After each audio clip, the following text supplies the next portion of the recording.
This whole thing makes a mockery of the commit. Those T-walls have not been put up at Camp Liberty? No, I do not think there are legitimate security reasons the T-walls have not been put up. You sounded to me when I was listening to and I listened very closely to what you said, that we can't blame the leadership in the Maliki leadership for the lack of security at Camp Liberty. No, maybe I'm misinterpreting what you said. Now, tell me this: those troops that came into Camp Ashraf and murdered 52 unarmed MEK refugees. Do you hold that this was done by a rogue element in the Iraqi army, or do you think that the Maliki regime is complicit in this murder? I don't believe it was a rogue element. I think a lot of this goes back to the background of the situation. Camp Ashraf was seen as a forward operating base to the MEK. I don't need a background on it. I'm not trying to find out. It's clear that we had Iraqi soldiers going in there murdering people who were unarmed, tying their hands behind their back, and then blowing their brains out. This is an atrocity. It's a crime against humanity. Now, I don't need a background to find out that there's, the background on Camp Ashraf. Do we hold that government responsible, or was this a rogue element? And if it was a rogue element in the military, what has the Maliki regime done to deal with that? Congressman, I would welcome the opportunity to come speak with you in a classified setting and tell you everything we know about this attack, including who committed the atrocity. I'm not asking for all the information that you know. I'm asking who we're holding accountable. And we aren't. Clearly, we are sending a message to the Maliki government that it's okay. Because we're not doing anything about it. Here's a picture of a gentleman who used to work up here, and I submit this now, Mr. Chairman, for the record. A gentleman who used to work right here in Capitol Hill representing the MEK, and we saw him on many occasions, and guess what? Here's his body at Camp Ashraf, where they have murdered him, brutally tied his hands behind his back, and blown his brains out. We need to make sure that if we excuse this by lack of attention, we are sending our own message as to what values we have, and we're sending other dictators and terrorists a message as well about American weakness. I am not satisfied with what this administration is doing on this issue. And one last note, Mr. Chairman, and that is, look, these people are under attack.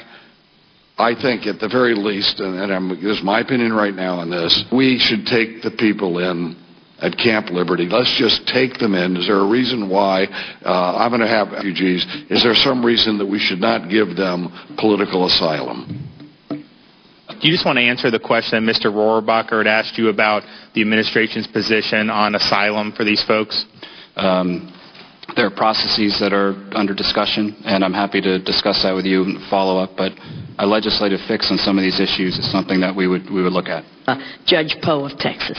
Thank you, Madam Speaker, or Madam Chair. I've been to Iraq a lot. I've seen a lot of people in Iraq, and I met with Maliki. I was with Mr. Rohrabacher. We met with Maliki, and we asked him this one question. Can we go see the people at Camp Ashraf? And he said, absolutely not. In fact, he got so incensed that we asked that question when we were on a helicopter flying to the north to see the Kurds. He went through the State Department and asked us to leave the country. So when you see him get a little emotional, and me as well, here we are giving billions to a country where the president or the prime minister refuses to let members of Congress see what's taking place in Camp Ashraf. That's the background. 5 attacks on Ashraf and Liberty. 5. Over a period of years. Not one criminal has been brought to justice. Not one. We don't even know their names or who they are. If the Iraqis were serious about investigating, they would at least bring in somebody. If those investigators worked for me when I was a prosecutor, they'd have been fired several attacks ago. These people that are here, working people, Americans, and they are concerned about people they love in Iraq. And they constantly are losing friends and family members to attacks. Meanwhile, the United States, I'm not sure what we're doing. I now understand that not any of the witnesses have been talked to about the latest attack. These are real people that are killed. And I'm sorry for the graphicness of this poster, but this has happened to the Camp Liberty, where the people were in the clinic and they were assassinated. They were tracked down and murdered. Now, we would think, being the freedom-loving country we are, that we would be opposed to this type of activity and we would do a little bit more to pressure it, because it is our responsibility. I find it hard to believe that the Iraqi security forces were unaware of this attack when they had to go through numerous checkpoints to get to the place where they murdered these folks. The Iraqis are responsible for guarding them, and they were missing in action. They all went on a donut break at the time that these homicides occurred. They're always missing. And there's a debate about the 7 that were taken and captured. My question is, have these 7 people been rescued to your knowledge, no matter where they are? No. Has anybody in the State Department interrogated the survivors as far as a criminal investigation going on? Have we sent in all of the investigators that we have, or any investigators, to talk about who happened, what these people look like, etc., etc.? My question is, have they been asked specifically about the murders in the camp that they survived, about who they were, what they looked like, what they said, what language they were speaking? Had they been interrogated about those basic criminal investigation questions? We have asked the contacts with the MEK that we deal with to put their experts and those who have information in touch with our experts, particularly at our embassy, to connect some of the dots.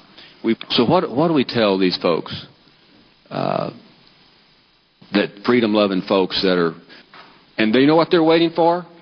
The next attack, if we don't hold Maliki accountable.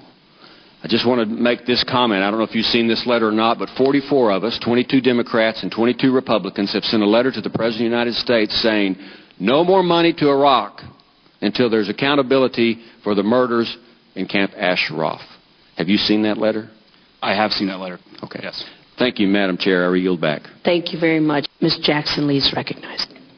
Let me thank the chairwoman for her indulgence, and as well the ranking member for his indulgence as well.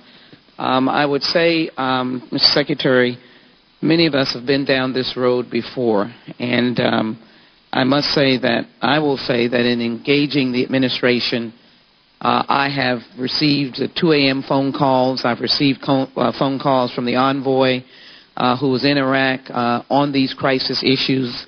I also know that there are families who have not been able to be engaged with their loved ones. There are families who have seen their loved ones die in bloodshed that they have not been able to protect. There have been promises made as the camps have been moved from one place to the next, where we have thought that that would have been a safe location, a safe house, and come to find out the most recent attack, bloody attack, that we have experienced has really had our ire be raised. I take no back seat to trying to give Iraq every measure of opportunity to be the kind of human rights, dignified democracy that they allege that they want to be, to allow everyone to live in dignity. This is not happening. And what I want to focus on, as Mr. Wilson, Mr. Poe, Mr. Rohrabacher, on Camp Ashraf, all of them, to put it in the way of my advocacy for the administration, for Secretary Kerry, and the enormous work that's being done, and my hope for the success of his work. But there are hostages in Iraq that we must have now. There is documentation that those hostages are there. I can't imagine, with the wealth of sophisticated intelligence authorities that we have funded, who have the vast array of information about Americans, cannot pinpoint where starving Iranians loved ones whose families are trying to save their lives after being on a hunger strike for 73 days. And so I would ask this question of you, already knowing about your heart and your concern. I will not judge you. I already know that you're committed to getting this right.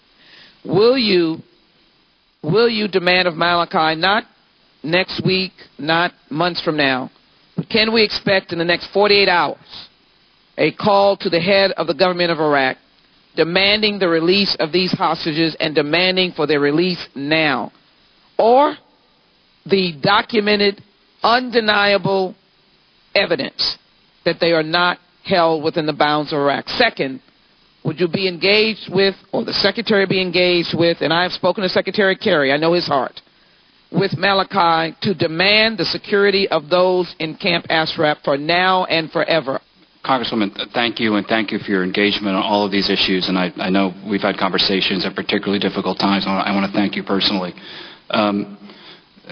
We can't pinpoint where the people are, but I will guarantee that in my conversations with Maliki on down, the safety and security of Camp Ashraf, Camp Liberty, of where the residents are, the Iraqi government needs to do everything possible to keep those people safe.